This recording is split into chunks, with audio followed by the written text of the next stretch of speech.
Salam əziz şagirdlər. Deməli, bloka dəstək videolarımıza davam edirik. Deməli, bizə belə bir 64-cü sual verilib. İntegral 1-dən 2-yə kimi 1 minus x kvadrat bölü 1 plus x dx integralını deyir hesablayın. Biz bu integralı hesablamaq üçün təbii ki, surəti sadələşdirməliyik. Müxtəsər format üsulunu tətbiq etsək, integral 1-dən 2-yə kimi deməli, olacaq 1 minus x 1 plus x şəklində açmış olacaq. Böl 1 plus x dx 1 plus x-lər ixtisar gedir. Qalır integral 1-dən 2-yə kimi 1 minus x dx. Bu integralı hesablasaq 1-in integralı x eləyir. Mənfi x-in integralı isə mənfi x kvadratı böl 2 etmiş olur.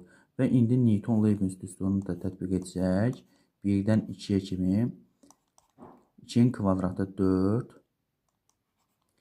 minus 2-nin kvadratı 4 bölə 2 2 çıxılsın. 1 yazsaq 1 minus 2-də 1. Bunu da hesablasaq 2 minus 2-də 1 2-də 4 minus 2. Bu da daha doğrusu 4 minus 1. Daha doğrusu 2-də 3 etmiş olacaq.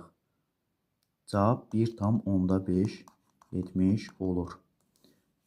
B bəndi.